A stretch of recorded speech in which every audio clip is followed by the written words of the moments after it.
Operation Sindoor ఏదైతే జరిగిందో లక్ష్యం పూర్తయిందని అనుకోవాలండి. లక్ష్యం పూర్తయిందా అంటే నేనైతే పూర్తి అవ్వలేదని చెప్తాను. ఓకే, దీనికి టు బి కంటిన్యూడ్. ఎందుకు అంత ధైర్యం చేస్తుంది అంటారు? పాకిస్తాన్ దేశంలో ప్రభుత్వం ముఖ్యం కాదు, అక్కడ నిర్ణయించేది ఆర్మీ. పాకిస్తాను భారతదేశం సమఉజ్జీలు కాదు, వీఆర్ నాట్ ఈక్వల్స్. టర్కీ మొదటి నుంచి కాశ్మీర్ విషయంలో పాకిస్తాన్తో ఉంది. ట్రంప్ కూడా నేను ఒక న్యూక్లియర్ యుద్ధాన్ని ఆపాననేది ఆయన డైరెక్ట్ స్టేట్మెంట్. 1500 సంవత్సరాలుగా కొట్టుకుంటున్నారు భారతీయులు పాకిస్తానీలు. ఏ అధ్యక్షుడు అంటాడండి? ఈసారి మనం పాకిస్తాన్తో మాట్లాడేది రెండు విషయాల మీద. ఒకటి స్టాప్ టెర్రరిజం, రెండోది POK is ours. Welcome to Big TV. దౌత్యం యుద్ధం కంటే శక్తివంతమైంది, కానీ కొన్ని సందర్భాల్లో ఆపరేషన్ సింధు లాంటివి అనివార్యమవుతూ ఉంటాయి. నిజంగా దౌత్యం ఎంతవరకు యుద్ధాలను నివారిస్తుంది? దౌత్యం దేశాల మధ్య ఎంత ప్రధానమైంది? ఈ సందర్భంలో చర్చించాల్సిన అంశం. మనతో సుదీర్ఘకాలం దౌత్యవేత్తగా పనిచేసిన సురేష్ బాబు ఉన్నారు. సురేష్ బాబు గారు నమస్తే. నమస్కారం. అంటే ఆపరేషన్ సింధు, దీని తర్వాత అనేక మనకు ఆయుధాలు కావచ్చు, మిగతా విషయాలు కావచ్చు, దాంతోపాటు అసలు దౌత్యం అంటే డిప్లొమాటిక్ అనేది ఎంత కీలకమైంది అనేది ఒక అతిపెద్ద చర్చ స్టార్ట్ అయింది. మీరు సుదీర్ఘకాలం పనిచేశారు. ముందుగా అసలు ఈ ఆపరేషన్ లక్ష్యం పూర్తయిందని అనుకోవాలండి. ఆపరేషన్ సింధూర్ ఏదైతే జరిగిందో దాని లక్ష్యం ఒకటి ఉంది, అది పూర్తయిందా లేకపోతే అమెరికా మధ్యంతరంగా వచ్చి కొన్ని నీళ్లు జల్లిపోయింది అనుకోవాలా? సాధారణంగా మనం మన డైలీ లైఫ్లో మనం చాలా సమస్యలు మనం ఎదుర్కొంటుంటాం. సమాజంలో వాదనలు ప్రతివాదనలు సొసైటీలో జరుగుతున్నప్పుడు మరి కొన్ని వాదనలు ప్రతివాదనలు కొన్ని సమస్యలు అవి జటిలమైపోయి పరిష్కారానికి అవకాశం ఇవ్వనివ్వకుండా కూడా వేరే ఫామ్లోకి వెళ్ళిపోతాయి. అప్పుడు వేరే మెథడ్స్ యూజ్ చేస్తారు జనరల్గా. అవి హింసాత్మకమా లేకపోతే అహింసాత్మకమా లేకపోతే లీగల్గానా లేకపోతే ఇంకోలాగానా ఉంటాయి. అదే ఇక్కడ కూడా ఈ అంతర్జాతీయ సంబంధాలు లేకపోతే రెండు దేశాల మధ్య సంబంధాల్లో కూడా అదే మనకు కనిపిస్తుంది. జనరల్గా అది మనకు అందరికీ తెలిసింది. అయితే ఈ ఆపరేషన్ సింధూర్ అనేటువంటి దాంట్లో మరి భారత్ పాకిస్తాన్ రెండు దేశాల మధ్య గత 75 సంవత్సరాలుగా జరుగుతున్నటువంటి సమస్య మనకు అందరికీ తెలుసు. దాని గురించి మనం ప్రత్యేకంగా ఇంకోసారి చెప్పాల్సిన అవసరం కూడా లేదు. అది ఎంత జటిలమైనటువంటి సమస్య మనకి ఇప్పుడు అర్థమవుతుంది 75 సంవత్సరాల తర్వాత. అంటే ఇది ఒక కీలక స్థాయిలోకి చేరుకుంది, ఒక ఎక్స్ట్రీమ్ పీక్లోకి చేరుకుందనమాట. గతంలో కూడా చాలాసార్లు జరిగినాయి. తర్వాత 2 యుద్ధాలు 3 యుద్ధాలు చేశాము.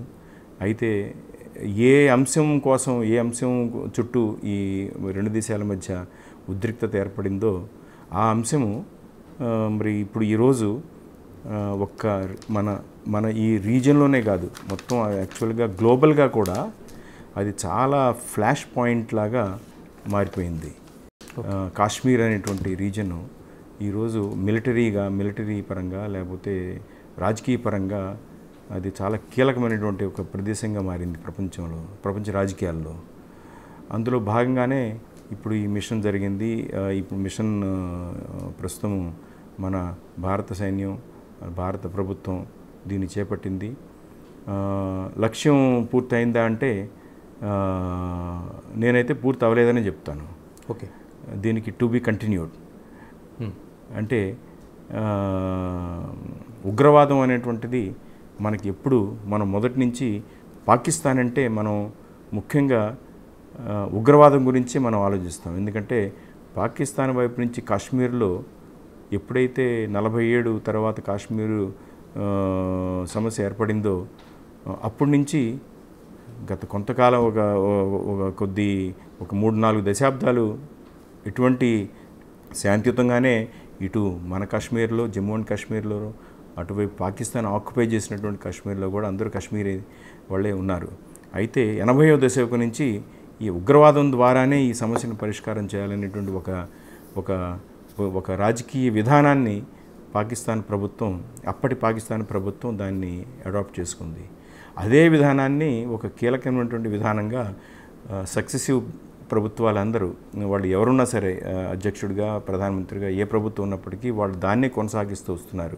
అంటే ఉగ్రవాదం ద్వారా టెర్రర్ చేసి ఉగ్రవాదం ద్వారానే మనం ఈ భూభాగాన్ని మనం కబళించుకోవచ్చు అనేటువంటి ఒక విధానాన్ని వాళ్ళు చేశారు. అందులో భాగంగానే మనకి ఈ మధ్య జరిగింది చివరిది పేల్గాం ట్రాజడీ. మరి ఆ తర్వాత ఈ ఉద్రిక్తత తారాస్థాయికి చేరుకుంది ఏంటంటే మరి దాన్ని రిటాలియేట్ చేయాలి, ఆ పాకిస్తాన్ దేశానికి ఒక గుణపాఠం చెప్పాలి అనేటువంటి ఒక దాంతో మన భారత ప్రభుత్వం నిర్ణయం తీసుకుంది. మనం అటాక్ చేసాం. కాకపోతే ఏంటంటే మొదటి నుంచి మనం ప్రపంచానికి చెప్పింది చేసింది కూడా ఏంటంటే పాకిస్తాన్ ఆక్యుపై చేసినటువంటి కాశ్మీరు ప్రదేశంలో ఉన్నటువంటి టెర్రరిస్ట్ స్థావరాలు ఎన్ని ఉన్నాయో దాదాపు అన్ని స్థావరాల మీదే మనం టార్గెట్ చేసుకుని మన ఆర్మీ మన ఎయిర్ ఫోర్స్ టార్గెట్ చేసి వాటిని ధ్వంసం చేయడం జరిగింది. మనం గత 4 రోజులు 5 రోజులుగా చూసాము. దాదాపు 10-11 స్థావరాల మీద దాడి చేయడం, వాటిని ధ్వంసం చేయడం జరిగింది. కొంతమంది చనిపోయారు ఉగ్రవాదులు. అంటే సో దాని ద్వారా మనకి అర్థమైంది ఏంటంటే పాకిస్తాన్ ప్రభుత్వం ఉగ్రవాదం ద్వారానే భారతదేశంతో స్కోర్ సెటిల్ చేసుకోవాలనేటువంటి ఒక విధానాన్ని ఇంకోసారి అది రుజువైంది. ఇది ఈ మొన్న జరిగినటువంటి పహల్గాం ఇదనమాట. అయితే మరి ఈ ప్రక్రియలోనే ఇది ఆక్రమిత కాశ్మీర్ ఇది, కాకపోతే పాకిస్తాన్లో ఉన్నటువంటి పంజాబ్ రీజియన్లో ఉన్నటువంటి 1-2 మిలిటరీ వీళ్ళ హెడ్ క్వార్టర్స్ కాదు కానీ మిలిటరీ స్థావరాల మీద కూడా మనం దాడి చేయడం జరిగింది. సో ఓవరాల్గా ఏంటంటే మనము మన లక్ష్యం కొంతవరకు పూర్తి చేసాము. అయితే దీంతో ఈ ధ్వంసం చేసినంత వలన పాకిస్తాన్ ఉగ్రవాదం ఆగుతుందా అన్నది అది అందరూ అడుగుతున్నారు. నా దృష్టిలో అయితే అది ఆగదు. అయితే ఇది ఒక గుణపాఠం వాళ్ళకి. కానీ ఏంటంటే వాళ్ళ ఫారెన్ పాలసీలో ఇదొక ముఖ్యమైన కోర్ ఇష్యూ అనమాట టెర్రరిజం అనేది. మరి టెర్రరిజం అంటే ఇండియాతో భారతదేశంతో సంబంధాల్లో మరి టెర్రరిజం ద్వారానే అస్థిరతని సృష్టించి కాశ్మీర్ రాష్ట్రాన్ని, కాశ్మీర్ ప్రాంతాన్ని ఏదో విధంగా తీసుకోవాలి అనేటువంటిది వాళ్ళ ఎజెండాలో ఎప్పుడు ఉంది, ఇప్పుడు కూడా ఉంది అది. సో కాబట్టి నేనంటే భవిష్యత్తులో మళ్ళా సరే ఇప్పుడు కొన్ని రోజులు బహుశా వేచి చూడాలి అది ఎన్నాళ్ళు మనకి ఇప్పుడు ఈ సైలెన్స్ ఉంటుందో. కానీ నేను అనుకోను వాళ్ళు దీంతో ఆపుతారని. మళ్ళా సరే నిన్న ప్రధానమంత్రి మోదీ గారు నిన్న ప్రజలను ఉద్దేశించి మాట్లాడారు. తర్వాత ఈరోజు కూడా మన ఆర్మ్డ్ ఫోర్సెస్ వాళ్ళతో కూడా అడ్రస్ చేశారు. అందులో ఆయన క్లియర్గా చెప్పారు ఇది కేవలం పాజ్ అని. ప్రస్తుతం మనం ఈ ఉగ్రవాదాన్ని వ్యతిరేకంగా చేసేటువంటి ఈ క్యాంపెయిన్కి కేవలం ఒక చిన్న పాజ్ అనమాట. అంటే కాదు సురేష్ బాబు గారు, మీరు చాలా వరకు చాలా దేశాల్లో చూశారు. ఇటువంటి కూడా మీరు మొన్న 6వ తేదీ జరిగిన సింధుని కూడా అబ్జర్వ్ చేస్తూ వస్తున్నారు. ఎలాంటి సైన్ ఇవ్వగలిగామండి మనం ఇప్పుడు? అంటే పాకిస్తాన్ ఒక్కదానికే కాదు మిగతా ప్రపంచ దేశాలకు కూడా ఆపరేషన్ సింధూర్ ద్వారా ఎలాంటి సైన్ ఇవ్వగలిగాం మనం? ఉగ్రవాదం అనేటువంటిది ప్రపంచంలో ఏ దేశమైనా ఏ మూలైనా సరే అది మంచిది కాదు. అంటే అది డెవలప్మెంట్కి ఏ విధంగా కూడా తోడ్పడదు. ఏ దేశం అభివృద్ధిని కూడా ఇన్ కాంట్రరీ ఏ దేశంలో అభివృద్ధి జరిగినా ఆ అభివృద్ధిని మళ్ళీ వెనక్కి లాగుతుంది. ఏది టెర్రర్ అనేటువంటిది భయం భీతి సృష్టించి ప్రజల మీద సృష్టించి దానివల్ల ఏంటంటే అక్కడ అశాంతిని క్రియేట్ చేయడం ఏంటంటే ఇది ఒక సిద్ధాంతం, ఇది ఒక ఐడియాలజీ. ఇది కొన్ని టెర్రరిజాన్నే మతంలాగా నమ్మి భయభ్రాంతులను చేసి కొంత ఆ పర్టికులర్ సమాజం మీద సొసైటీ మీద కంట్రోల్ సాధించాలి అనేటువంటిది అదొక ఐడియాలజీ. అది ఏషియా అనివ్వండి, ఆఫ్రికా అనివ్వండి, లేకపోతే అరబ్ దేశాలు ఏదైనా సరే. ఈరోజు చూసాం మనము ఆఫ్రికాలో బుర్కినో ఫాసో అనేటువంటి దేశంలో ఈరోజు మారణ హోమం జరిగింది. 100 మందిని ఇదే ఉగ్రవాదులు ఎవరు లష్కర్ ఏ తోబా అనేటువంటి ఒక సంస్థకి సంబంధం ఉన్నటువంటి అక్కడ లోకల్ సంస్థ వాళ్ళు 100 మందిని కాల్చిపారేశారు. అది కూడా ఉగ్రవాదమే. సో ఉగ్రవాదం అనేటువంటిది డెఫినెట్గానే ఏ దేశానికైనా అది మంచిది కాదు, అభివృద్ధి పరంగా లేకపోతే ఏ విధంగా కూడా అది it's not a good sign అనమాట. అయితే మనం ఈరోజు చేసినటువంటి సింధూర ఆపరేషన్ డెఫినెట్గానే ఇది ప్రపంచంలో ఒక మెసేజ్ డెఫినెట్గానే వెళ్ళింది. ఇది భారత ప్రభుత్వము, భారతదేశము, భారత ప్రజలు టెర్రరిజం అనేటువంటి దాన్ని సహించరు. జీరో టాలరెన్స్ అంటారు. Zero tolerance to terrorism, any form of terrorism. ఏ విధంగా ఏ రూపంలో ఉన్నటువంటి దానికి మనం సహించమనేటువంటి ఒక మెసేజ్ ఒక పాకిస్తాన్ ప్రజలకే కాదు, ఒక ఏషియా ఖండంలో ఉన్నటువంటి కొన్ని దేశాల్లో టెర్రరిజాన్ని కూడా కొంచెం నమ్మి కొంత టెర్రరిజంతో కూడా సహకరించే కొన్ని చిన్న చిన్న దేశాలు, కొన్ని తాత్కాలికమైన ప్రయోజనాల కోసం చేస్తున్నటువంటి చిన్న చిన్న అవి ఆ ప్రాంతాల్లో కూడా మన మెసేజ్ క్లియర్గా వెళ్తుంది. ఇది ఇండియాతో డీల్ చేయాలంటే okay, let's deal with trade, let's deal with culture, let's deal with cooperation, but not terrorism కదా. అంటే ఒకవైపు పాకిస్తాన్కి సంబంధించిన ఆర్థిక పరిస్థితి అల్లకొల్లాలంగా ఉంది. అసలు దేశంలో ఉండాల్సిన ఎన్ని ఉన్నాయి, అన్ని దరిద్రాలు వాళ్ళని వెంటాడుతున్నాయి. అలాంటి సమయంలో కూడా ఒకవైపు ఏదైతే మనం చేస్తున్న అటాకు తీవ్రవాదుల మీద అయితే వాళ్ళ జనావాసాలపైన యుద్ధానికి కాలు దూకుతున్నట్లే మనకి కనిపించింది. ఎందుకు అంత ధైర్యం చేస్తుందంటారు పాకిస్తాన్? అంటే ఒక స్ట్రాటజీలో నడుస్తుందా? భారతదేశంలో ఒక ప్రజాస్వామ్య ప్రభుత్వం, ఒక రాజ్యాంగం ఉంది. ఆ రాజ్యాంగం ప్రకారం ఎన్నికలు జరుగుతాయి, ప్రజాస్వామ్య విధంగా ఎన్నికలు జరుగుతాయి, ప్రభుత్వాన్ని ఎన్నుకుంటారు. మనది ఒక డెమోక్రటిక్ కంట్రీ. కానీ మనం చూస్తున్న 70 సంవత్సరాల్లో పాకిస్తాన్ దేశంలో ప్రభుత్వం ముఖ్యం కాదు. పాకిస్తాన్ దైనందిన జీవితం మీద కూడా పాకిస్తాన్ ఆర్మీ పూర్తి కంట్రోల్ మొదటి నుంచి ఉంది. మరి ఆర్మీ, ఐఎస్ఐ వాళ్ళ కంట్రోల్తోనే ఈవెన్ వాళ్ళు ఏ రకమైనటువంటి ఎకనామిక్ పాలసీస్ని ఫాలో చేయాలని ప్రభుత్వాన్ని చెప్తారో అదే ప్రభుత్వం చేస్తుంది. సో ప్రభుత్వానికి ఫస్ట్ వాయిస్ ఉండదు. అక్కడ ఎన్నుకోబడినటువంటి వాళ్ళ పార్లమెంట్కి సభ్యులు కానీ లేకపోతే వాళ్ళ రాజకీయ నాయకులు, రాజకీయ పార్టీలు కానీ వాళ్ళకి ఎటువంటి ముఖ్యమైనటువంటి వాయిస్ ఉండదు. అక్కడ నిర్ణయించేది ఆర్మీయే. కాబట్టి అంటే ఆర్మీ చేయాల్సిన పని ఆర్మీ చేయాలి, ఎన్నుకోబడిన ప్రతినిధులు చేయవలసింది ఎన్నుకోబడిన ప్రతినిధులు చేయాలి, ప్రభుత్వాలు చేయాలి. ఎకానమీ డెవలప్ చేయడం కానీ లేకపోతే దేశాన్ని డెవలప్ చేయాలన్నా వాళ్ళు చేయాలి. కానీ ఆ దేశంలో అన్ఫార్చునేట్లీ అంటే అంతా వాళ్ళ చేతిలో ఉంది. సో దానివల్ల మనం అర్థం చేసుకోవచ్చు ఇది దేశం ఎటుపోతుందో. ఒకటి. రెండోది, పాకిస్తాన్ లాంటి దేశంలో ఆర్థిక వ్యవస్థ ఏదో నామకే వాస్తే అంటారు, పేరుకు మాత్రమే ఉంది. అక్కడ దాదాపు ఆర్థిక ఎకానమీలో 80% ఒక 5, 6 లేక 10 కుటుంబాల చేతుల్లోనే ఉన్నాయి మొత్తం కంట్రీ ఎకానమీ. ఓకే. అది పంజాబ్ అనండి, లేకపోతే సింధీస్ అనండి, లేకపోతే ఇంకొక ఎథనిక్ గ్రూప్ అనండి, వీళ్ళ చేతుల్లోనే దేశం అంతా ఉంది. దేశ ఆర్థిక వ్యవస్థ అంతా వీళ్ళ కంట్రోల్లో ఉంది, వీళ్ళే కంట్రోల్ చేస్తారు. ఓకే. సో అది కాకుండా వెనకబడిన రాష్ట్రాలు ఉన్నాయి. ఇప్పుడు మనం చూస్తుంది బలూచిస్తాన్ అని, లేకపోతే ఇంకా ఉన్నాయి కదా కొన్ని, ఇంకా వేరే పఠాన్స్ ఉన్నటువంటి ప్రాంతాలు ఉన్నాయి కొన్ని.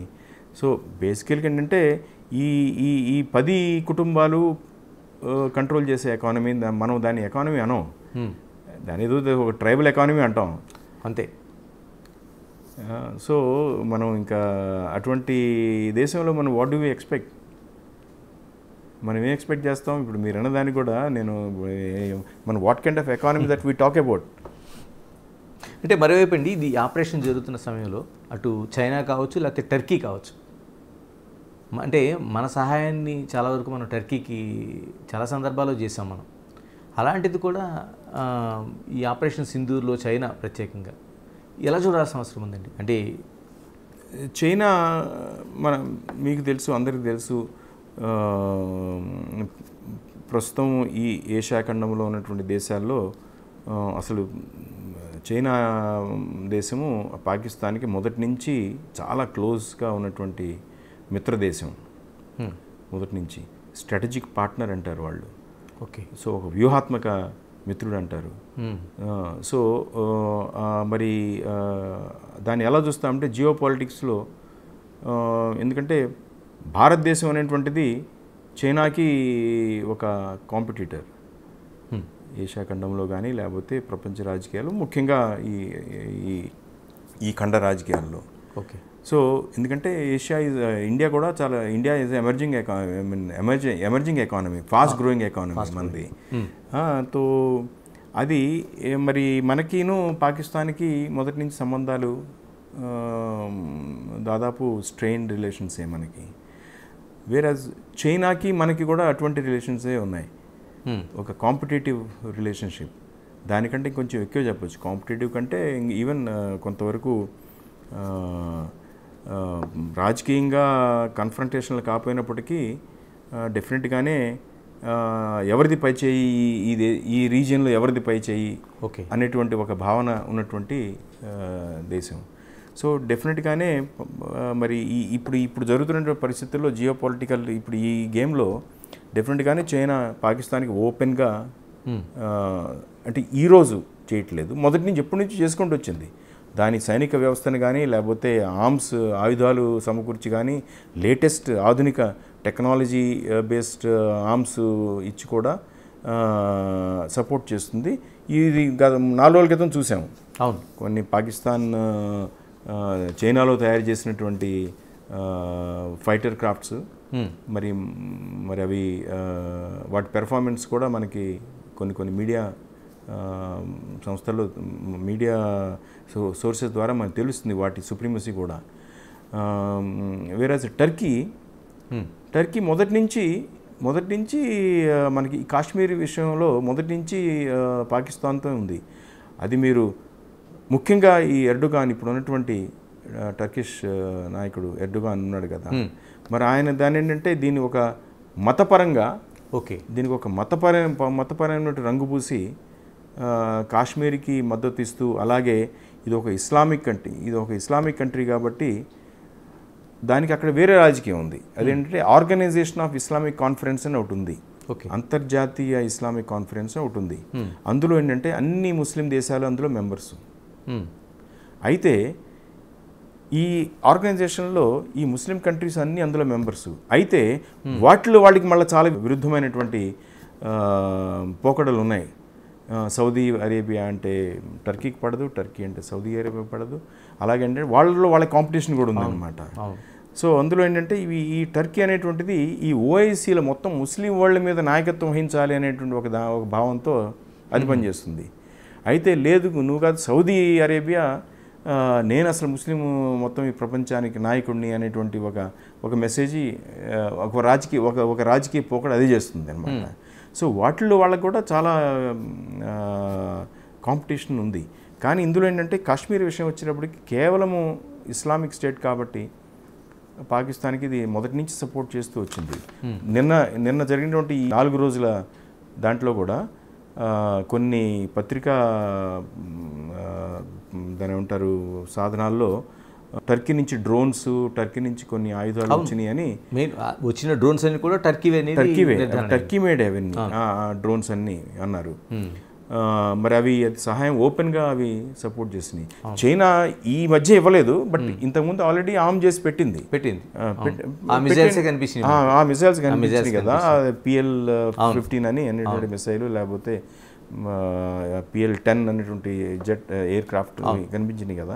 సో ఇవన్నీ ఏంటంటే వాళ్ళు టెస్ట్ చేస్తున్నారా, మన దగ్గర ఉన్నటువంటి వాటికంటే ఇవి ఇంకా ఎక్కువ ఎఫెక్టివ్ అనేటువంటిది టెస్టింగ్ జరుగుతుందా? ఎందుకంటే దానికి చాలా యాంగిల్స్ ఉంటాయి. అంటే ఇప్పుడు ఇండియా పాకిస్తాన్ అనేది ఒక క్లినికల్ ల్యాబ్ లాగా ఉపయోగపడుతుంది. ల్యాబ్ లాగా మరి అది కూడా కొన్ని వర్గాల్లో అది కూడా మనం అనలైజ్ చేస్తున్నారు. అలాగే ఆయుధాలు అమ్ముకునే వాళ్ళు, ముఖ్యంగా తయారు చేసి అమ్ముకునే వాళ్ళు కూడా ఆ యాంగిల్ నుంచి చూసుకుంటారు. వాళ్ళు ఎక్కడైతే మార్కెట్స్ ఉన్నాయో, ఎక్కడ వీళ్ళ ప్రొడక్ట్ ఎఫిషియెంట్గా పనిచేస్తుందో చూసుకుంటారు కదా. అంతే. సో అలా కానీ అయితే ఇక్కడికి వచ్చినప్పటికీ ఇది చాలా సీరియస్ మ్యాటర్ ఇది. ఎందుకంటే చైనా మన మీద కోపంతో, లేకపోతే మనకున్నటువంటి సమస్యలు, మనతో ఉన్న సమస్యలు ఉన్నాయి కదా ఎలాగో, ముఖ్యంగా పిఓకేలోంచి సిపిఈసి కారిడార్ వెళ్తుంది. ఆ కారిడార్ పిఓకేలోంచి వెళ్తుంటే మనం దాన్ని అబ్జెక్ట్ చేసాము. బీఆర్ఎస్ దాని ఏమంటారు, ఆ సిపిఈసి కారిడార్ని అక్కడ వాళ్ళ కన్స్ట్రక్షన్ మనం ప్రొటెస్ట్ చేసాం. ఓకే. ఎందుకంటే పిఓకి నుంచి వెళ్ళడానికి కాదు, ఇది మాది కాబట్టి ఇది మా టెరిటరీలోంచి మా అనుమతి లేకుండా మీరు చేయకూడదని చెప్పి మనం ప్రొటెస్ట్ చేసాము. సో అందుకని మనం దానికి ప్రొటెస్ట్గా మనం వాళ్ళు పిలిచిన చైనీస్ మనని కూడా ఆ కాన్ఫరెన్స్ పిలిచినా మనం 2-3 సార్లు వెళ్ళలేదు. ఓకే. సో అది తర్వాత ఇంకోటి, ఇదే కారిడారు పాకిస్తాన్ నుంచి ఇప్పుడు మనం మాట్లాడే బలూచిస్తాన్ నుంచి గ్వాదర్ పోర్టుతో ఎండ్ అవుతుంది. Okay. Gwadar port Chinese develop చేశారు. అవును. గ్వాదర్ పోర్టు ఎందుకు డెవలప్ చేశారు? అది ఏదో ఎకనామిక్ కారిడార్ అని కాదు. ఈ కారిడార్ని ఎకనామిక్ కారిడార్ పేరుతో డెవలప్ చేస్తే ఇదే కారిడార్ని మిలిటరీ పర్పస్ కూడా వాడుకోవచ్చు. అవును. రేపు ట్యాంక్స్ లేకపోతే ఆర్మ్స్ దాని వెహికల్స్ అన్ని ఆర్మ్డ్ వెహికల్స్ అన్నీ ఫ్రీగా ఇటు రావచ్చు. అవును. పోర్టుకు వచ్చిన తర్వాత పోర్ట్లో నేవల్ ఫ్లీట్, చైనీస్ నేవల్ బేస్గా దాన్ని కూడా వాళ్ళు డెవలప్ చేసుకుంటే అక్కడి నుంచి ఇండియాని టార్గెట్ చేయొచ్చు. అవును. ఇటు కింద శ్రీలంక కూడా అలాగే ఒక పాయింట్ ఏర్పాటు శ్రీలంక హంబన్టోటా అయినా సరే, లేకపోతే బంగ్లాదేశ్ దగ్గర ఐలాండ్లో ఉన్నటువంటి అక్కడ కానీ. సో ఇదేంటంటే దాని ఉంటారు ఒక నెక్లెస్, ఒక పర్ల్స్ ఆఫ్ ఏదో అంటారు కదా. సో దాన్ని ఇలాగా దిగ్బంధిస్తే అంటారు కదా అన్ని 3 వైపుల నుంచి. తర్వాత మాల్దీవ్స్లో కూడా 2 ఐలాండ్స్ వాళ్ళు తీసుకుని అక్కడ కూడా ఒక బేస్ పెడుతున్నారు. సో ఇలాగా ఇండియా చుట్టూ ఒక వలయం లాగా సృష్టిస్తే మనం ఇండియా మీద వాళ్ళ ఫోకస్ అది ఇండియా. సో ఈ గ్వాదర్ పోర్టు దానికి పనిచేస్తుంది అనమాట. సో వాళ్ళ స్ట్రాటజీ వాళ్ళకు ఉంది, దానికి పాకిస్తాన్ చాలా అవసరం. అవును. సో అందుకని వాళ్ళు దాన్ని పాకిస్తాన్కి వాళ్ళంతా సహాయం అంటే దానికి ఇంకా చాలా ఫ్యాక్టర్స్ ఉన్నాయిలేండి. సురేష్ బాబు గారు, అంటే ఎప్పటికీ పాకిస్తాన్ని మన పక్కలో బళ్ళినలాగా, అంటే ఒక దాయాదులు పోరులాగా దీన్ని ఇలా చూడాల్సిందనా, లేకపోతే దీనికి ఏమైనా ఎండ్ ఏమైనా మీకు కనిపిస్తుంది? ఎందుకంటే మీరు దౌత్యవేత్తగా చాలా సంబంధాలు చూశారు మీరు చాలా దేశాలు. దౌత్యం ద్వారా గత 70 సంవత్సరాలుగా మనం దౌత్యం ద్వారా మనం చాలా ప్రయత్నాలు చేస్తున్నాము కూడా, ఇంకా చేస్తాము కూడా. నిన్న కూడా మన ప్రధానమంత్రి మోదీ గారు కూడా అన్నాడు కదా. అయితే ఈసారి ఒక మెసేజ్ ఏంటంటే, ఈసారి మనం పాకిస్తాన్తో మాట్లాడేది 2 విషయాల మీదే. ఒకటి స్టాప్ టెర్రరిజం, రెండోది పిఓకే ఈజ్ అవర్స్. కరెక్ట్. ఈ క్లారిటీ అయితే వెరీ క్లియర్గా నిన్న ఆయన చెప్పారు. ఇక 3వ అంశం లేదు. 3వ అంశం లేదు అంటే వర్తకం, వాణిజ్యం, లేకపోతే సాంస్కృతిక సంబంధాలు, మానవ సంబంధాలు, ఇక అవన్నీ దాదాపు ఇప్పుడు మన ఎజెండాలో ప్రస్తుతానికి అవి లేవు. ఆయన చెప్పింది క్లియర్గా చెప్పారు. సో అది మనం అందరం అర్థం చేసుకోవాలి. అంటే మీరు చెప్తున్నట్టు ఖచ్చితంగా ఆయన ప్రధాని ప్రస్తావించిన అంశాల్లో రక్తం, నీళ్లు, శాంతి, టెర్రరిజం ఒక చోట ప్రయాణించొద్దు అని చాలా స్పష్టంగా చెప్పాడు ఆయన. అంటే ఇవి చూసుకున్నట్లయితే మనకి ఇంకా భవిష్యత్ తరాలు కూడా చూసే అవకాశం ఉందా? ఏమో, భవిష్యత్ తరాలు మనకంటే ఇంకా చాలా తెలివిగల వాళ్ళు అవ్వచ్చు కదా. మన భవిష్యత్ తరం మనకంటే ఇంకా చాలా తెలివిగల తరం అవ్వచ్చు కదా. మనకంటే చాలా మెచ్యూర్డ్ జనరేషన్ రావచ్చు కదా. బోత్ కంట్రీస్ ఏమో, అటువైపు నుంచి రావచ్చు, ఇటువైపు నుంచి రావచ్చు. ఎప్పుడైతే మనం ముందు టెర్రరిజంని మనం డీల్ చేస్తామో, టెర్రరిజంని మనం హ్యాండిల్ చేసి టెర్రరిజం అనేటువంటి ఒక ఫినామినా మనం కంప్లీట్గా పూర్తి చేయగలము. తద్వారా ఏంటంటే ఒక peaceful atmosphere, peaceful, cooperative, secured atmosphere మనం ఎప్పుడైతే క్రియేట్ చేయగలమో అప్పుడు డెఫినెట్గానే బహుశా ఈ సమస్య కూడా పరిష్కారం జరుగుద్దని అనుకుంటున్నాను నేను. అంటే బహుశా నా తరం చూడకపోయినా ఏమో నా తర్వాత తరం చూస్తుందేమో తెలీదు. అంటే కాదండి, దీంట్లో మనకు కనిపించింది ఏంటంటే నిజంగానే మనకి భవిష్యత్ తరాలు అలా రావాలని కోరుకుందాం. కానీ యుద్ధాల్లోన సీజ్ ఫైర్ అనగానే ప్రధాని నరేంద్ర మోదీని తప్పుపడుతూ సోషల్ మీడియాలో ఒక పోస్టులు, అంటే ప్రజలకి యుద్ధ కాంక్ష పెరిగిందా, లేకపోతే యుద్ధం ద్వారా తప్ప ఈ దౌత్యం ద్వారా ఇటువంటి పరిష్కారం ఉండదని ప్రజలకి ఎందుకు ఆలోచన వస్తుందని?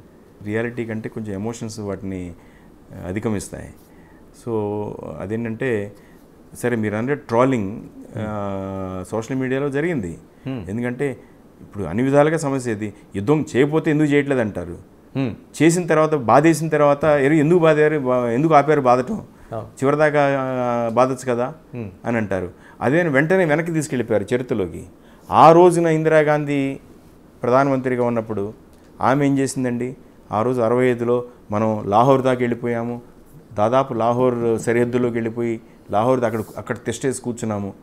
కూర్చున్న తర్వాతనే వెంటనే సోవియట్ యూనియన్ మధ్యవర్తిత్వం ద్వారా తాష్కెంట్లో లాల్ బహదూర్ శాస్త్రి గారిని పిలిపించి, అయూబ్ ఖాన్ని పిలిపించి అక్కడ ఒక పీస్ డీల్ లాగా చేయించారు. చేయించిన తర్వాతనే సైన్యం మనం వెనక్కి వచ్చేసింది. అంటే ఎక్కడెక్కడైతే మన వాళ్ళు ఆక్యుపై చేసి కూర్చున్నారో వెనక్కి మళ్ళీ మన ఇండియన్ టెరిటరీ వెనక్కి వచ్చేసింది. సో ఈరోజు లాహోర్ పూర్తిగా లాహోర్ పాకిస్తాన్ది. అలాగే ఆ రోజున కరాచీ దాకా మనం వెళ్ళి కొట్టి వెనక్కి వచ్చేసిన. కాబట్టి ఏంటంటే ఆ రోజున అలా చేసినప్పుడు ఈరోజు మనం ఎందుకు చేయకూడదు? కొంతమంది ఇప్పుడు సమాజంలో అన్ని రకాల ఆర్గ్యుమెంట్స్ ఉంటాయి కదా. అవునండి, ఇప్పుడు మీరు అన్నట్టు కొంతమంది జాతీయవాదం కేవలం అంటే మన సుపీరియారిటీ చూపించుకోవాలంటే, ఎందుకంటే పాకిస్తాను భారతదేశం సమఉజ్జీలు కావు. We are not equals. ఏ విధంగా కూడా వీఆర్ నాట్ ఈక్వల్స్. అది అందరికీ తెలుసు. మన దేశం పెద్దది, మన పొటెన్షియల్ ఏంటో వాళ్ళకి తెలుసు, వాళ్ళ లిమిటేషన్ మనకి తెలుసు. అయితే ఏంటంటే ఇది ఇక్కడ కాంపిటీషన్, అది కంపారిజన్ కాదు. ఇక్కడ ఈరోజు ఈ 21వ శతాబ్దంలో ఆ రోజున మనం 65లో పోల్చుకుంటే చాలా మారిపోయింది. టెక్నాలజీ మారిపోయింది. ఆర్మ్స్ క్వాలిటీ అంటే న్యూ టైప్స్ ఆఫ్ ఆర్మ్స్ వచ్చింది. అసలు న్యూ టైప్ ఆఫ్ వార్ఫేరే వచ్చింది. సో అటువంటి దాంట్లో ఈరోజు మనకు అవకాశం వచ్చినప్పుడు ఆపర్చునిటీ ఎందుకు మనం వదులుకున్నామని చెప్పి కొంతమంది ట్రోల్ చేశారు. లేదు, కొట్టకుండా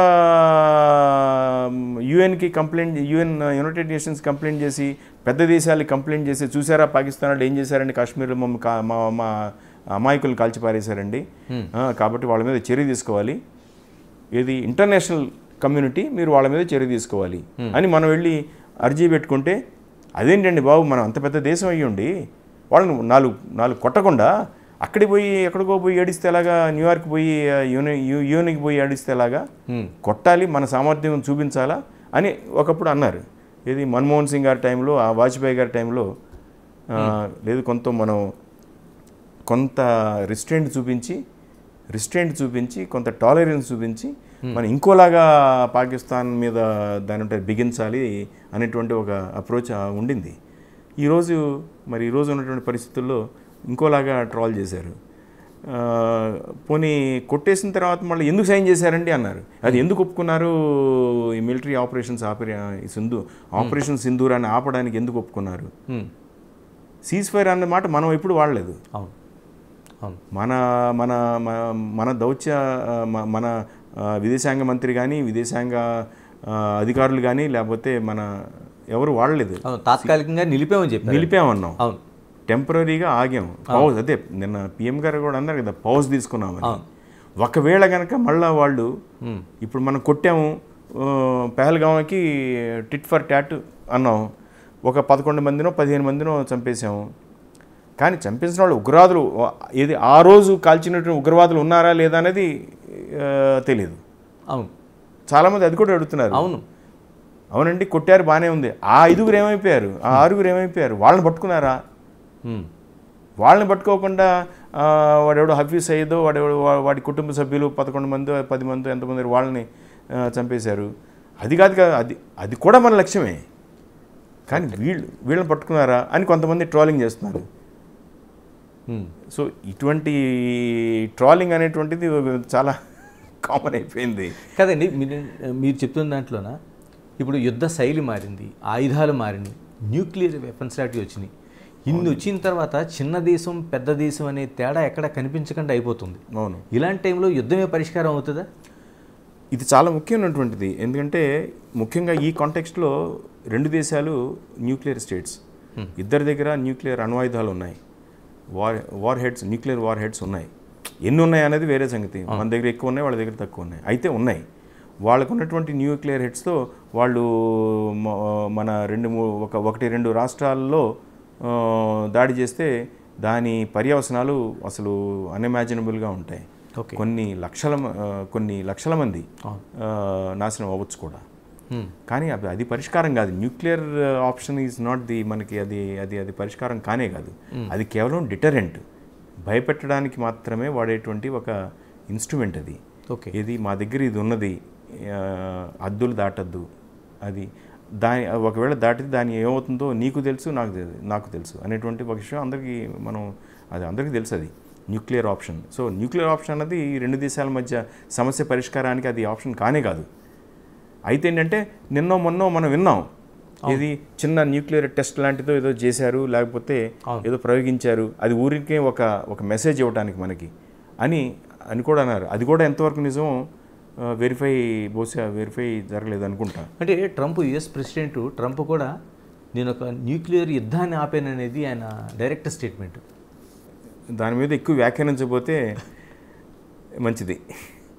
ట్రంప్ చేసేటువంటి ప్రకటనలన్నీ మనం చూస్తున్నాము. మరి వాటి అంతరార్థం కూడా కొంతమందికి అర్థం అవుతుంది, కొంతమందికి ఎక్కువ మందికి అర్థం కావట్లేదు. ఏదో ఊరికే మాటల ప్రయోగం తప్పించి అంతకంటే అందులో ఏమీ పెద్ద ఏమి ఉండదు అనేటువంటిది, పస ఏమి ఉండదు అని కూడా కొంతమంది మనకు తెలుస్తుంది కూడా. లేకపోతే 1500 సంవత్సరాలుగా కొట్టుకుంటున్నారు భారతీయులు పాకిస్తానీలు, లేకపోతే 1000 సంవత్సరాలుగా కొట్టుకున్నారని ఏ అధ్యక్షుడు అంటాడండి? అది కూడా అతిపెద్ద దేశం, అతి బలమైనటువంటి దేశం, దాదాపు ప్రపంచ నాయకత్వం వహించిన ఒక దేశం అధ్యక్షుడు అనొచ్చా? సరే అన్నాడే అనుకోండి, దాన్ని ఎవరు పట్టించుకోలేదు కదా. ఇప్పుడు ఏంటంటే నువ్వు రష్యా యుక్రెయిన్ కాన్ఫ్లిక్ట్లో ఏమన్నా 24 గంటల్లో పరిష్కారం చేస్తా అన్నావు, ఇప్పుడు 4 నెలలు అవుతుంది, ఏమైనా జరిగిందా? అంటే నేను చెప్పేది వెనకేం జరుగుతుంది అనేది అది వేరే విషయం, దాని గురించి వెళ్ళొద్దు. రష్యా అమెరికా సంబంధాలు మెరుగవుతున్నాయి, అది వేరే సబ్జెక్టు. గాజాలో గాజాలో జరిగినటువంటి దాన్ని ఆపగలిగావా? ఆపలేదు. లేకపోతే అక్కడ దాని ఉంటారు యెమెన్ హౌతీస్, అక్కడేమైనా చేసావా? ఇక్కడ చేశాను అని చెప్పి క్రెడిట్ తీసుకుంటామంటే okay, we leave it to your. Suresh Babu garu, ఇప్పుడు చాలా వరకు ప్రపంచంలో అంటే కష్ట పరిస్థితులు కానీ క్లిష్ట పరిస్థితులు కానీ వచ్చేటప్పుడు రష్యా నేను ఉన్నానని చెప్పేది, ఆ పెద్దన్న పాత్ర తీసుకునేది. ఇప్పుడు ఎక్కడ దీంట్లో ఎక్కడా కూడా అంటే ఏదో మనం రష్యా మీద ఆ ఆయుధాలతో మనం సరిపెట్టుకున్నాం తప్పించి ఎక్కడ రష్యా పాత్ర ఎందుకు కనిపించలేదంటారు? అంటే ఏ విధంగా రష్యా పాత్ర అంటే ఇప్పుడు ట్రంప్ తీసుకున్న లాంటి చొరవ కావచ్చు. చొరవ అంటే మీకు గుర్తుందో లేదో, ఒకసారి 15 రోజుల క్రితం వెనక్కి వెళితే పాకిస్తాన్ అంబాసిడర్, మాస్కోలో పాకిస్తాన్ అంబాసిడరు ఎప్పుడైతే పేల్గాంలో ఇది జరిగిందో రష్యా కూడా కండెమ్ చేసింది. అలాగే అన్ని దేశాలు కండెమ్ చేసినాయి. ఈవెన్ పాకిస్తాన్కి చాలా మిత్ర దేశాలు అనుకున్నటువంటి చాలా దేశాలు కూడా ఈ విషయంలో ఈసారి ఇంతకుముందు పుల్వామాలో జరిగినప్పుడు కూడా అప్పుడు కూడా చాలా పాకిస్తాన్ మిత్ర దేశాలు అంత స్పందించాల, అంటే కొంచెం మనమంటే అంత ఫేవరబుల్గా మాట్లాడలేదు. అయితే ఈసారి ఈ పేలగాంలో జరిగిన తర్వాత పాకిస్తాన్ మిత్ర దేశాలు కూడా దాదాపు న్యూట్రాలిటీనో లేకపోతే ఏదో మనకి సంఘీభావం చూపిస్తూ మాట్లాడినాయి. అంటే సపోర్ట్ చేయలేదు, పాకిస్తాన్ని అపోజ్ కూడా చేయలేదు, కొన్ని న్యూట్రల్గా ఉన్నాయి.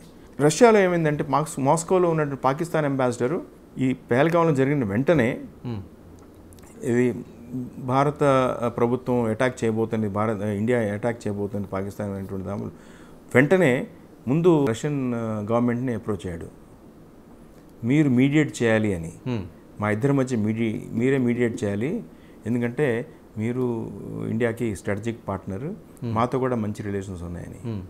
అయితే రష్యా ఈ విషయంలో మేము చేయమని చెప్పారు. అంటే ఇనవే అంత ఇంట్రెస్ట్ చూపించలా, కండెమ్ చేశారు. మనకి ఆ టెర్రరిజంకి వ్యతిరేకం అని చెప్పారు. టెర్రరిజానికి వ్యతిరేకంగా ఎటువంటి యుద్ధం జరిగినా, ఎటువంటి మెజర్స్ తీసుకున్నా సరే దానికి మేము సపోర్ట్ చేస్తామని చెప్పారు. కొన్ని మాటల్లో మనం అర్థం చేసుకోవాలి, వాళ్ళు చాలా సెటిల్గా మనకి చాలా సెటిల్గా సపోర్ట్ చేశారు. ఫస్ట్ ఓపెన్గా చెప్పలేదు. ఎందుకంటే పాకిస్తాన్తో కూడా వాళ్ళకి ఈ మధ్య గత 30 సంవత్సరాలుగా 20 సంవత్సరాలుగా వెళ్ళాడు, అక్కడితో సంబంధాలు ఉన్నాయి ఈ మధ్య కాలంలో బాగానే పెరిగి ఉన్నాయి వాళ్ళకి ఉన్నాయి. కానీ మనది ఒక స్పెషల్ అండ్ ప్రివిలేజ్డ్ పార్ట్నర్షిప్ భారతదేశంతో. ఈసారి కూడా పుతిన్ వచ్చిన తర్వాత కూడా 7-8 సార్లు ఆయన ఇండియాలో పర్యటించడం, చాలా ఎక్కువ సార్లు పర్యటించినట్టున్నాడు పుతిన్. రికార్డ్ ఆయనదే రికార్డ్. 7 సార్లు 8 సార్లు ఆయన ఇండియా వచ్చాడు ఆయన రికార్డు. సో అయితే ఏంటంటే ఇప్పుడు రష్యా ఏం చేయలేదా, లేకపోతే అలా ఏం చేయకుండా ఉన్నదా, తటస్థంగా ఉన్నదా అని అంటే ఏం చేయాలి అని అడుగుతాను. ఎందుకంటే వాళ్ళు చేయవలసింది వాళ్ళు కన్వే చేశారు కూడా. అయితే మాస్కోలో వాళ్ళకి సపోర్ట్ దొరకకపోతే ఈ లోపల ఇది జరిగేటప్పటికి వాళ్ళు వాషింగ్టన్ని అప్రోచ్ అయ్యారు. ఓకే, పాకిస్తాన్ వాళ్ళు టోటల్గా ఇప్పుడు ఆసియా ఖండం ఏదైతే ఉందో, ఖండంలో ఉన్న రష్యా కావచ్చు, లేకపోతే చైనా కావచ్చు, ఇండియా, ఈ మూడు కూడా మనకి ట్రయాంగిల్లో 3 గ్రేట్ పవర్ ఉండే ఒక సెక్టర్స్ ఇవి. ఈ మూడు కూడా మనకి ఇండియా కావచ్చు, లేకపోతే చైనా కావచ్చు, రష్యా కావచ్చు, అవును, ఒక మూడు కూడా ట్రయాంగిల్లో యాక్సెస్. ఎందుకంటే ఆ మూడిట్ల మధ్య, అంటే రెండింటి మధ్య సమన్వయం కుదురుతుంది, కానీ అక్కడ చైనాతో ఎందుకు అంత పెద్ద గ్యాప్ కొనసాగుతుంది? చారిత్రాత్మక కారణాలు కూడా ఉన్నాయన్నమాట. కానీ ఏంటంటే China foreign policy, China actually Chinese వాళ్ళ ideology, Chinese communist party ideology అనండి, లేకపోతే చైనీస్ ప్రభుత్వ వాళ్ళ డాక్ట్రిన్లో ఏంటంటే ముందు ఏషియా ఖండంలో China is the leader, undisputed leader అనేటువంటి వాళ్ళకి వాళ్ళు రాసుకున్నారు. ఏదంటే ఒకప్పుడు చైనా ఒక పెద్ద ఎంపైర్, చైనీస్ ఎంపైర్ ఉండేది. ఈ ఎంపైర్ అనేటువంటిది ఒక యాంబిషన్స్ చాలా దేశాల్లో, చాలా పెద్ద పెద్ద దేశాల్లో ఉంటాయి. ఒక ఎంపైర్ ఒకప్పుడు చైనీస్ ఎంపైర్, టర్కిష్ కూడా ఒకప్పుడు ఎంపైరే. ఈ ఎర్డోగాన్ ఫిలాసఫీ ఏంటి, అప్పటి టర్కిష్ ఎంపైర్ని మళ్ళీ రివైవ్ చేసి ఈ రీజియన్లో ఒక ఎంపైర్గా, ఒక అగ్రనాయకుడిగా, అగ్రదేశంగా ఉండాలి అనేటువంటి ఒక ఎంపీరియల్ యాంబిషన్స్ ఉంటాయి. ప్రతి ఆ దేశాన్ని పరిపాలించే నాయకుడు అన్ని సంవత్సరాలు ప్రభుత్వంలో ఉంటే వస్తాయి. కానీ ఇక్కడ చైనాలో కూడా ఏంటంటే ఈ ఖండంలో మనమే అగ్రనాయకులము, మనదే పెద్ద దేశము, మనమే ఇక్కడ రాజులాగా ఉండాలి. కానీ ఇండియా లాంటి ఒక దేశం ఉద్భవించింది అంటే ఇండిపెండెన్స్ తర్వాత, అది ఇంతకుముందు కూడా పెద్ద దేశమే, కానీ ఇండిపెండెన్స్ తర్వాత మోడర్న్ హిస్టరీలో మరి ఇండియా కూడా దాదాపు చైనాకి సమవుజ్జీ కాకపోయినప్పటికీ దాదాపు ఒక పెద్ద దేశంగా ఆవిర్భవించింది. అన్ని విధాలుగా, ఎకనామికల్గా, పొలిటికల్గా, ఫైనాన్షియల్గా, నాలెడ్జ్ పవర్ లాగా ఏర్పడింది. డెఫినెట్గానే మరి ఒక ఇండియాకి కూడా ఒక పెద్ద వాయిస్, అంతర్జాతీయ రాజకీయాల్లో ఒక పెద్ద వాయిస్ ఒకటి ఏర్పడింది.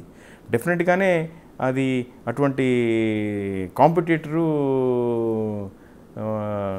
ఉండకుండా ఏదో ఒక రూపంలో ఒక సబ్సర్వియంట్గా ఉంచాలి అనేటువంటిది వాళ్ళకి ఉంటుంది. ఒక చైనీస్ ఎంపైర్, ఇంపీరియల్ యాంబిషన్స్ ఉంటాయి. ఆ విధంగా కూడా అంటే నేను చెప్పేది ఒక భౌగోళికంగా ఈ ఏషియా ఖండంలో ఇప్పుడు ఇటీవల కాలంలో మనం చూస్తున్నాము చైనా యాక్చువల్లీ ఒక కాంపిటీటర్, అమెరికాకే కాంపిటీటర్గా ఎమర్జ్ అయింది. రష్యా కూడా జూనియర్ పార్ట్నర్గా దాదాపు అని అంటున్నారు.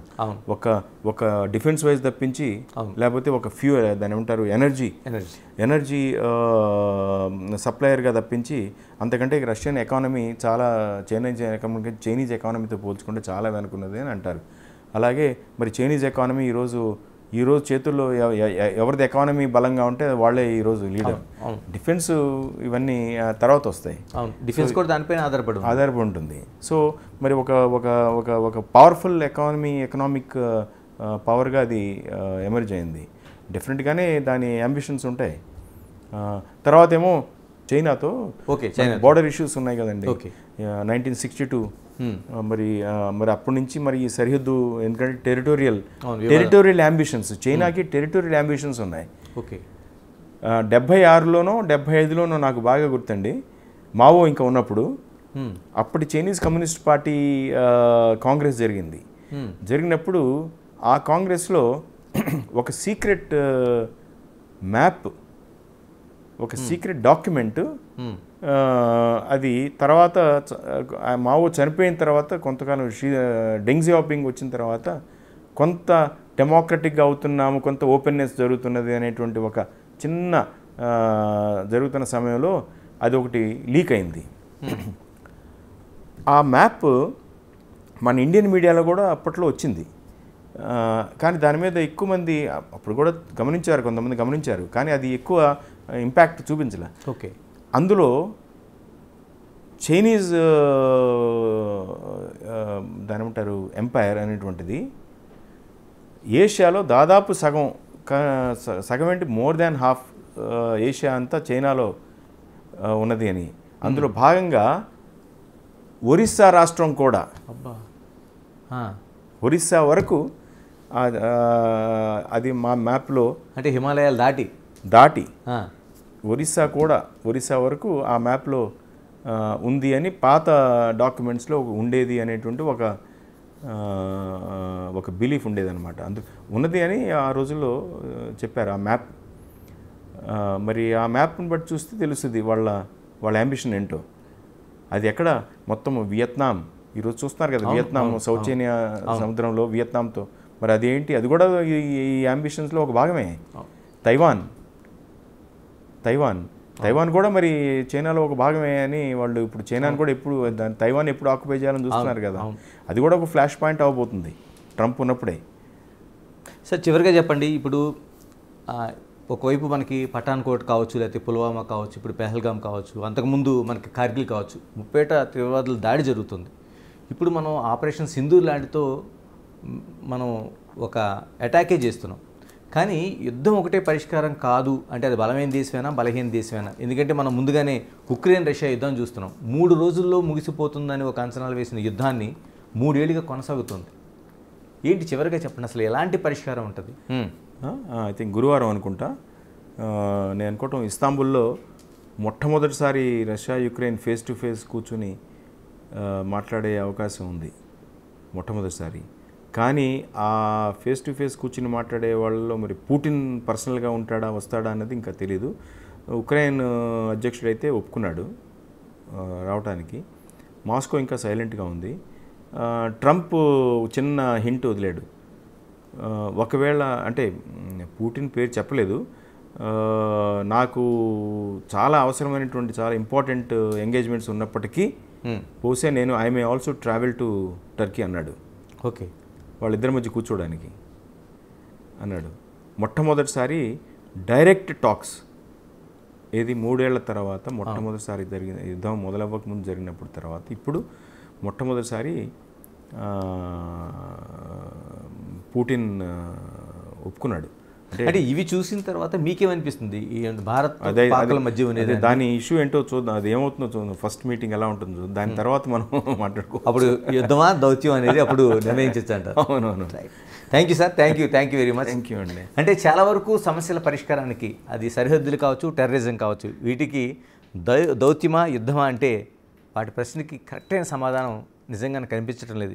దేశంలో జరుగుతున్న అటు ఉక్రెయిన్ కావచ్చు, రష్యా లాంటి యుద్ధాలు కావచ్చు, లేకపోతే ఇప్పుడు పాకిస్తాన్ భారత్ మధ్య జరుగుతున్న ఏదైతే ఒక దాడులు కావచ్చు, వీటన్ని చూసిన తర్వాత ఒక ప్రధానమైన ప్రశ్న మనకి కళ్ళ ముందు కనిపిస్తుంది. Keep watching Big TV. This is Ganesh. For more videos like this, subscribe Big TV channel.